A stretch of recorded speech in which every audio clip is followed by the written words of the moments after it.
Hello friends, मेरा नाम अनुज थपलियाल है। डेटा साइंस यूजिंग आर की सीरीज में, वीडियो सीरीज में आज हम एक नया टॉपिक डिस्कस करेंगे, वो है अप्लाई फंक्शंस। प्रीवियस वीडियोस में हमने देखे डेटा स्ट्रक्चर्स, है ना। तो यहाँ पे अब हम देखेंगे कि हम कैसे डिफरेंट डिफरेंट फंक्शंस उन डेटा स्ट्रक्चर्स में अप्लाई कर सकते हैं। तो हम अप्लाई फंक्शंस को डिस्कस करने वाले हैं। तो अप्लाई जो है ये एक डेटा हैंडलिंग फंक्शन है।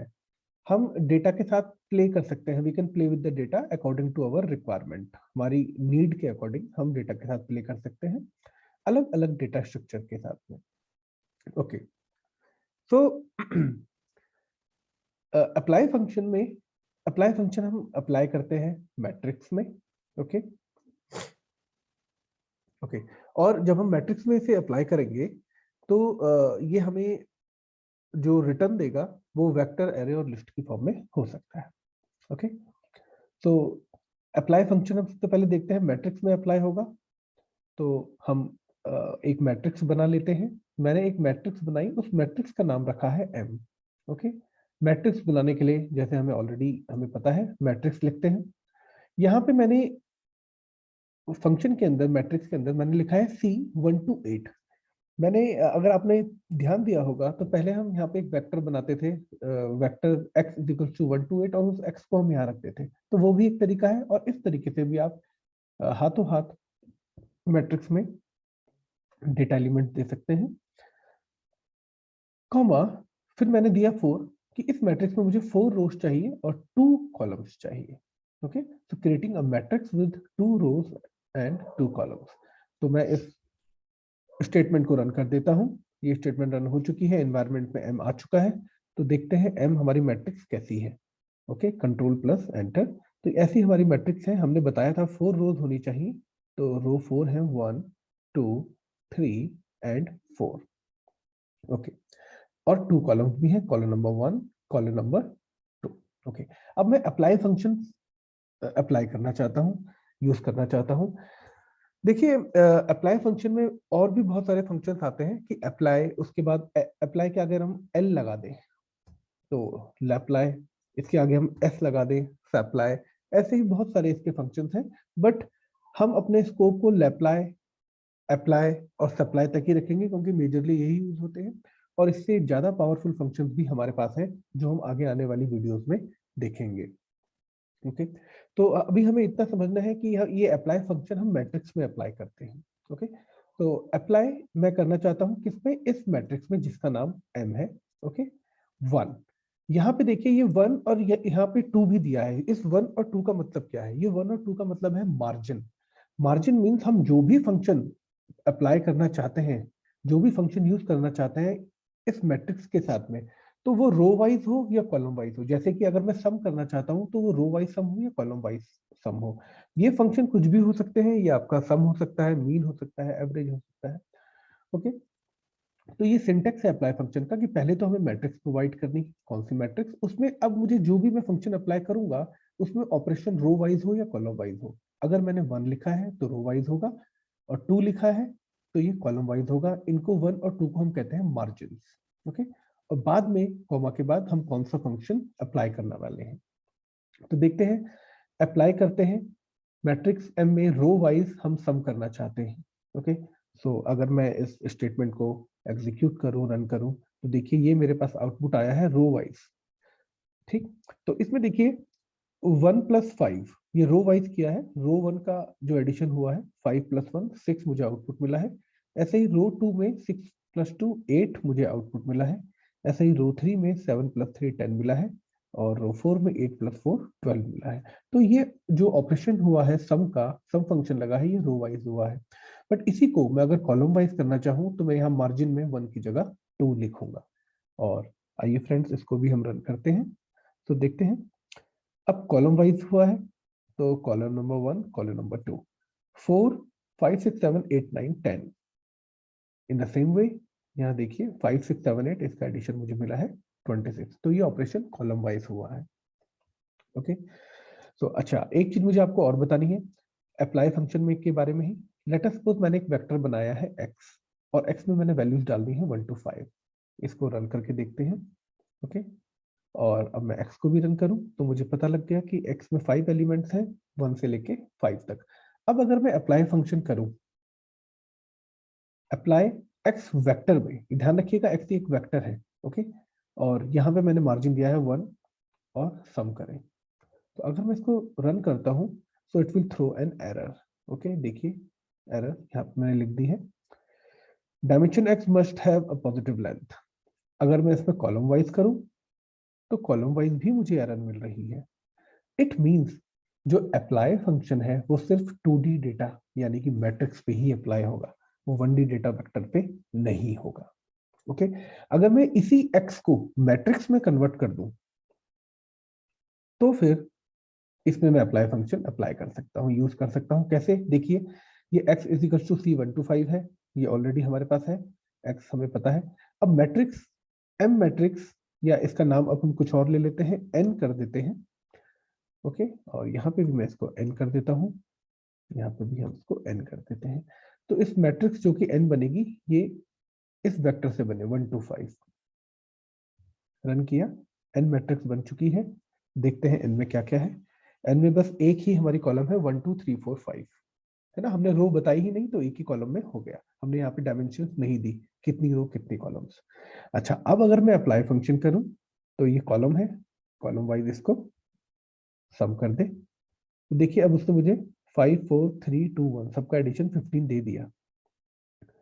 अब एडिशन मुझे क्यों मिला है, सम इसलिए मिला है क्योंकि अभी मैट्रिक्स है, तो अप्लाई फंक्शन 2D डेटा यानी मैट्रिक्स पे ही अप्लाई होगा, ये मुझे आपको दिखाना था। ओके, नाउ दूसरा फंक्शन है लैप्लाई। लैप्लाई में क्या होता है, it takes a list as an argument. यहाँ पे हम लिस्ट को आर्गुमेंट की तरह देते हैं, और लिस्ट में ये लूपिंग थ्रू करता है, हर एलिमेंट में लूप करता है, लूपिंग के थ्रू जाता है हर एलिमेंट में लिस्ट के। ओके, और इसका जो आउटपुट होगा इस फंक्शन का वो भी एक हमें लिस्ट मिलेगी। ओके, तो लैप्लाई फंक्शन के लिए पहले मैं एक लिस्ट बनाता हूं, तो लिस्ट बनाने के लिए सबसे पहले मैंने एक वेक्टर बनाया x1 1 to 5, x2 10 to 20। देखिए इस बार मैंने एक नया तरीका यूज किया है, मैंने यहाँ पे सी नहीं यूज किया कॉन्कैटिनेट करने के लिए, कंबाइन करने के लिए, बट स्टिल ऐसे भी आप ये फंक्शन सॉरी वेक्टर्स क्रिएट कर सकते हैं। तो हम x1 और x2 इन दोनों को एक साथ रन कर लेते हैं। x1 और x2 हमारे पास आ चुके हैं। अब मैं एक लिस्ट बनाता हूँ, उस लिस्ट का नाम हम रखेंगे l। तो ये जो L लिस्ट बनेगी ये किन दो वेक्टर्स की बनेगी, x1 और x2, दोनों हमारे न्यूमेरिक हैं, है ना। तो मैं इसको रन करता हूँ, लिस्ट बन चुकी है L को देख लेते हैं। L में पहला जो स्टैक है उसमें वैल्यूज है 1 2 3 4 5, और सेकंड स्टैक में वैल्यूज है 10 से लेके 20 तक जो मैंने x2 की है। अब अगर हम लैप्लाई फंक्शन अप्लाई करें, लैप्लाई लिस्ट में ही अप्लाई होगा, तो लिस्ट को हमने यहाँ पे लिखा है, हमारी लिस्ट है L, और अब मैं सम करना चाहता हूँ। ओके, एक चीज और, यहाँ पे मार्जिन नहीं होंगे, मार्जिन 1 2 ऐसा नहीं होगा, क्यों, क्योंकि हमने ऑलरेडी डिस्कस किया था लिस्ट 2D 2D 2 डायमेंशनल नहीं है, लिस्ट को हम 1 डायमेंशनल ही मानते हैं, क्योंकि लिस्ट सिर्फ वेक्टर्स के ऊपर वेक्टर्स है, स्टैक ऑफ वेक्टर्स है। ओके, इनका आपस में कोई भी रिलेशन नहीं है। ओके, तो ये 1 डायमेंशनल ही माना जाता है, तो इसलिए मार्जिन यहाँ पे नहीं देंगे। अप्लाई फंक्शन इसको रन करते हैं, तो देखिए पहले वाले वेक्टर में पहला जो स्टैक है लिस्ट का, स्टैक 1, उसमें मुझे आउटपुट सम मिला है 15, क्योंकि x में यहाँ पे देखिए ये हमारी वैल्यूज थी पहले स्टैक में 5 4 3 2 1, तो टोटल सम जो आया 15 आया। इसी तरीके से स्टैक 2 में जो मुझे टोटल सम मिला है वो 165 मिला है, तो मुझे स्टैक वाइज आंसर भी लिस्ट में ही मिल रहा है। ओके, लिस्ट की फॉर्म में ही आउटपुट हमें मिला है। ओके, इसके बाद हम देखते हैं supply function. Okay, supply function जो है ये लिस्ट लैप्लाई की तरह ही है, ऑलमोस्ट लैप्लाई की तरह है, बट यहाँ पहले आप देखेंगे लैप्लाई में जो मुझे आउटपुट मिला वो लिस्ट की फॉर्म में ही मिला, बट मुझे सप्लाई में जो आउटपुट मिलेगा वो जितनी भी वैल्यूज हैं जो आउटपुट आए हैं 15 और 165, ये दोनों एक वेक्टर में आ जाएंगे। ओके, एक वेक्टर की फॉर्म में आएंगे, यानी 1 डायमेंशनल रिजल्ट हमें मिलेगा। तो हम इसको देखते हैं, सप्लाई मैंने लिस्ट पे ही अप्लाई किया है। ओके, जो हमारी लिस्ट थी और मैंने सम कर दिया। ओके, एल हमारी लिस्ट जो हमने अभी बनाई थी। देख सकते हैं ये L हमारी लिस्ट है। ओके, तो उसी को मैंने यहाँ पे आर्गुमेंट दिया है सप्लाई L और सम। तो if I run this now see, मुझे आउटपुट अब कैसे मिला है 15 और 65, दोनों स्टैक का आउटपुट मुझे एक ही साथ मिल गया, ये एक वेक्टर बन गया। अगर मैं चाहूँ तो इस आउटपुट को मैं किसी वेरिएबल में भी रख सकता हूँ। लेट अस सपोज इसमें हम नाम रखते हैं P is equals to sapply. Okay, अगर मैं इसको दोबारा से रन करता हूँ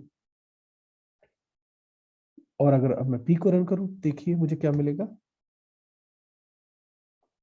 सॉरी, कैपिटल P है, हमें ध्यान रखना होगा।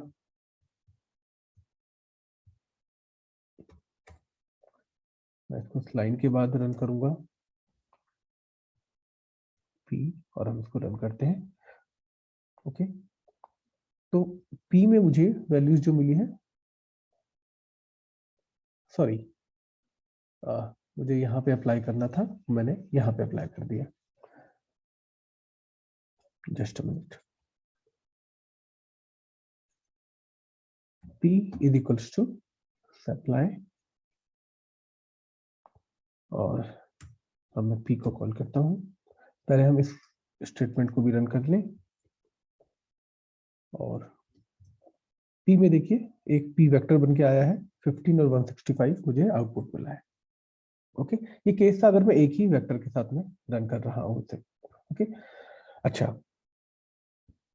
तो मैंने जैसे यहाँ पे लिखा भी है output is in the form of vector, vector की फॉर्म में मुझे आउटपुट मिलेगा।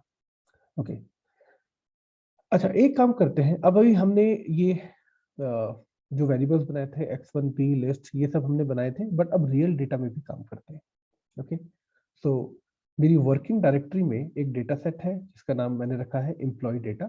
ओके, ये डेटा मेरे ही द्वारा बनाया गया है और ये .csv फॉर्म में है। आपने हमारी जो स्टार्टिंग की वीडियोस है उसमें मैंने बताया है कैसे हम .csv file comma separated value file बनाते हैं। ओके, डेटा सेट क्रिएट कर सकते हैं। तो इस एम्प्लॉय डेटा को मैं अपने पास आर एनवायरनमेंट में बुलाना चाहता हूँ, और वो जो एम्प्लॉय डेटा सेट है वो किस नाम से बने, डेटा के नाम से। ओके, डेटा के नाम से। तो आप अब दो तरीके हैं, आप इसको कैसे बुला सकते हैं। आप इंपोर्ट डेटा सेट, यहाँ पे इन्वायरमेंट में जाके, ये भी हम ऑलरेडी डिस्कस कर चुके हैं बट फिर भी मैं आपको दिखाता हूँ। इंपोर्ट डेटा सेट में जाएंगे और टेक्स्ट रीड आर, ये CSV फाइल्स के लिए क्लिक किया मैंने। मैं ब्राउज करता हूँ, तो यहाँ पे देखिए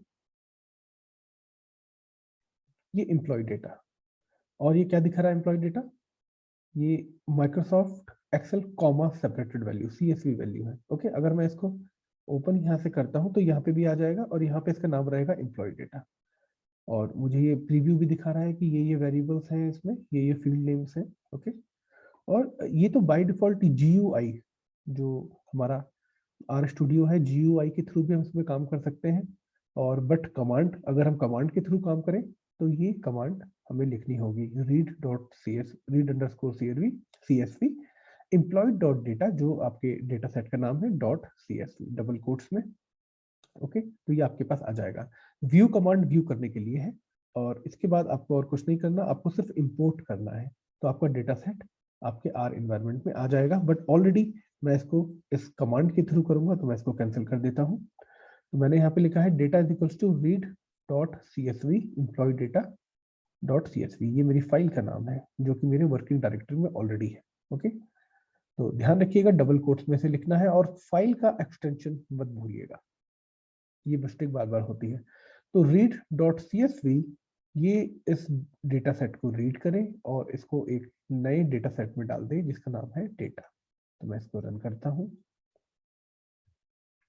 ओके, तो डेटा आ चुका है, 17 ऑब्जर्वेशन है और 5 वेरिएबल्स हैं। तो वैसे तो डेटा हमारे पास, अगर मैं अभी इस डेटा को रन करूंगा तो कंसोल में आ जाएगा। ओके, बट अगर आप इसको आर स्टूडियो में भी देखना चाहते हैं तो आप इसके लिए कमांड लिखेंगे VIEW व्यू, व्यू का V कैपिटल रखिएगा, अदरवाइज ये एरर थ्रो करेगा। अब हम व्यू करते हैं डेटा, तो देखिए ये हमारा डेटा सेट है।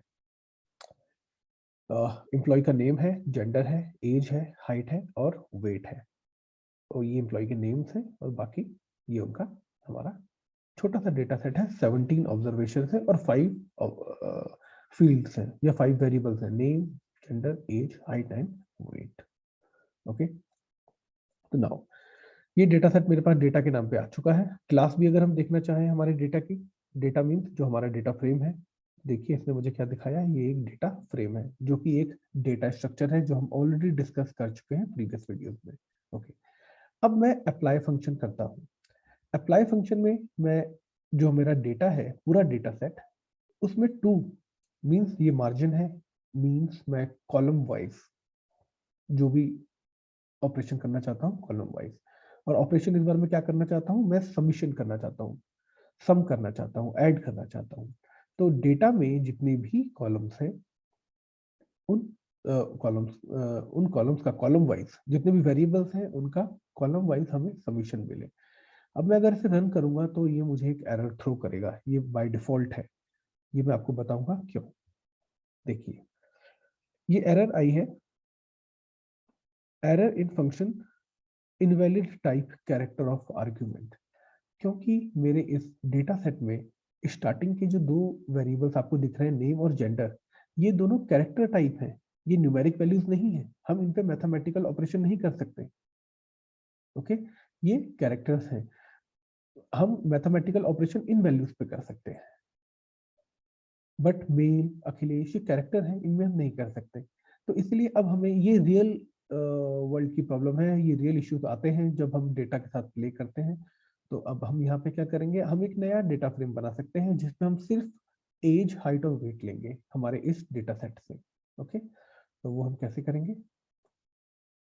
सी मैं एक नया ही वेरिएबल बना रहा हूँ एज। उस एज में जो मेरा डेटा है, जो ये मेरा डेटा हमने बनाया है, डेटा हमारा डेटा सेट है।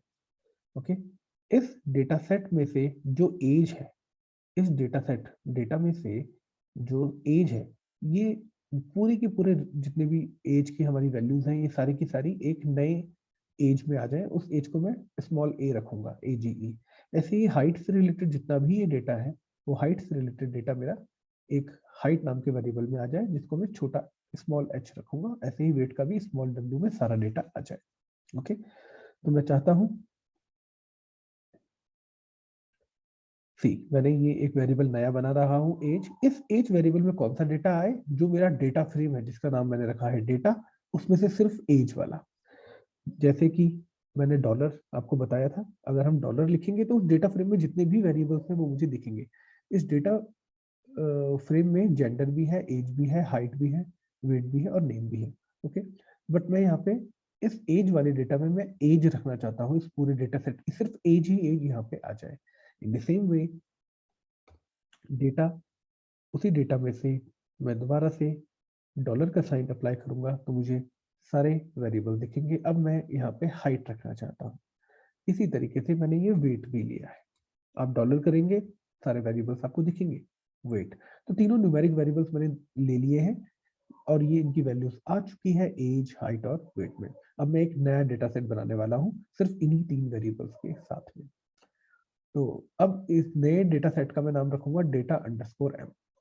तो इस डेटा अंडरस्कोर एम में डेटा डॉट फ्रेम बने, ये एक डेटा फ्रेम बने डेटा अंडरस्कोर एम। और कौन कौन से वेरिएबल से बने, इसमें एक वेरिएबल आए एज, हाइट और वेट। ये कौन से एज, हाइट, वेट है, जो मैंने अभी बनाए हैं। पुराने डेटा में से सिर्फ एज आ गया था और उसी में से हाइट भी इस हाइट वेरिएबल में आ गया था। और सॉरी, मैंने यहाँ पे मुझे वेट लेना है, डॉलर, मुझे वेट, तो एज, हाइट और वेट तीनों आ चुके हैं। ओके, सो अब अगर मैं इसको रन करूं, इस लाइन को, control plus enter, object as not found. Okay, मैंने इनको रन नहीं किया एक्चुअली। ओके, तो हम इन तीनों को भी रन कर देते हैं पहले, रन। अब मैं इसको दोबारा से रन करूंगा तो मेरे नए डेटा एम में ये तीनों वेरिएबल आ चुके हैं। अगर आप देखना चाहें, मैं इसको डेटा एम को रन करता हूँ तो ये कंसोल में मुझे आउटपुट दिख गया। ये मेरा नया डेटा सेट है जिसका नाम है डेटा अंडरस्कोर एम। सिर्फ एज, हाइट और वेट इसमें है। अगर आप इसको व्यू करके भी देखना चाहते हैं तो यहाँ पे देखिए, सिर्फ एज, हाइट और वेट, डेटा अंडरस्कोर एम। पहला हमारा जो डेटा था वो सिर्फ डेटा था और इसमें नेम, जेंडर भी थे, बट हम इन पे मैथमेटिकल ऑपरेशन अप्लाई नहीं कर सकते। इसीलिए मैंने इन तीनों को मिला के एक नया डेटा सेट बनाया है, उसका नाम रखा है डेटा अंडरस्कोर m, और उसमें ये हमारे 3 वेरिएबल्स हैं। ओके, सो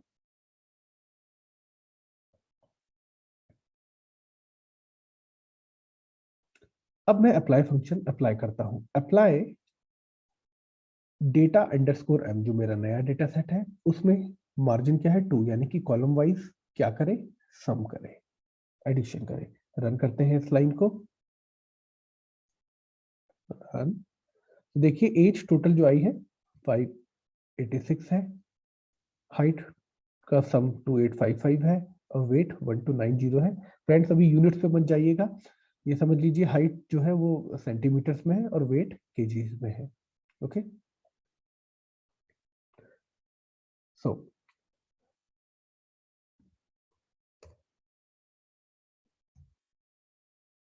मीन फंक्शन अगर अप्लाई करें तो हमारे डेटा सेट में मीन कितना आता है, देखिए एज का मीन जो है वो आ रहा है 34.47059, हाइट का जो मीन है वो हमारा आ रहा है 167, और वेट का जो है वो आ रहा है 75.88235। तो इस तरीके से हम अपने ही डेटा सेट में अप्लाई फंक्शन हम रियल सिनेरियो में यूज कर सकते हैं। हर एक वेरिएबल में कि कॉलम वाइज या रो वाइज हमें अगर कुछ ऑपरेशंस देखने हो, बट अगर हमारे पास बहुत सारे वेरिएबल्स हो किसी डेटा सेट में, तो बहुत सारे ऑपरेशन हम अप्लाई से नहीं कर सकते। हमारे पास और भी ऑप्शंस हैं, कुछ और पावरफुल फंक्शंस हैं जिनको हम यूज कर सकते हैं, उनको हम देखेंगे नेक्स्ट वीडियो में। बट उससे पहले मैं आपको एक अटैच फंक्शन बताना चाहता हूँ। अटैच फंक्शन क्या है फ्रेंड्स, एक्चुअली होता क्या है, जितनी भी बार मुझे देखिए डेटा सेट से कुछ वेरिएबल को कॉल करना है, तो मैं क्या लिखूंगा, उस डेटा फ्रेम का नाम डॉलर में लगाऊंगा, और उसके बाद मैं उसमें से एज, हाइट, वेट जिसको भी चाहे सेलेक्ट कर सकता हूँ। बट ये मैं जितनी बार यूज करूंगा उतनी बार मुझे करना पड़ेगा। ओके, तो इससे बढ़िया है कि हम क्यों ना इस पूरे डेटा फ्रेम को ही अटैच कर दें अपने इन्वायरमेंट में। ये इन्वायरमेंट में डेटा सेट बाय डिफॉल्ट आ जाएगा, और इसके वेरिएबल्स को हम डायरेक्टली यूज कर सकते हैं। फिर हमें डायरेक्टली एज लिखना है, फिर हमें डेटा डॉलर एज या डेटा डॉलर हाइट या डेटा डॉलर वेट नहीं लिखना पड़ेगा, डायरेक्टली हम हाइट, वेट, एज, जेंडर हम कुछ भी यूज कर सकते हैं। ओके, तो इसको हम कैसे करेंगे, सिर्फ आपको अटैच लिखना है, अटैच फंक्शन के लिए अटैच। और अटैच फंक्शन में मैंने लिखा कौन सा, जो मेरा डेटा हमने बनाया था डेटा अंडरस्कोर m, ये एक डेटा फ्रेम है, मैंने इसको अटैच कर दिया। ओके, अब अगर मैं सिर्फ एज को कॉल करूं तो देखिए एज मुझे सारी की सारी दिख गई। ओके, अब मुझे यहाँ पे ऐसे नहीं लिखना पड़ा कि डेटा फ्रेम जो डेटा है उसमें से डॉलर अब एज, मैं इस तरीके से नहीं यूज करूंगा। अब मैं डायरेक्टली एज यूज कर सकता हूँ, डायरेक्टली मैं एज लिखूंगा और मुझे एज दिखेगी। अभी ये एज इसलिए नहीं दिख रही है क्योंकि मैंने ये पुराने डेटा सेट में से लिया है। ये देखिए नया डेटा सेट में हमने स्मॉल एज रखा है। Okay, so small a and run, तो see this is the output. तो फ्रेंड्स ये थे हमारे अप्लाई फंक्शन। नेक्स्ट वीडियो में हम इससे भी ज़्यादा पावरफुल फंक्शंस देखेंगे। ओके, सो अगर आपको मेरी वीडियो अच्छी लगी हो और आपको लगा हो कि कंटेंट इसमें आपके लिए यूजफुल है, तो please like, share and subscribe. Thanks a lot.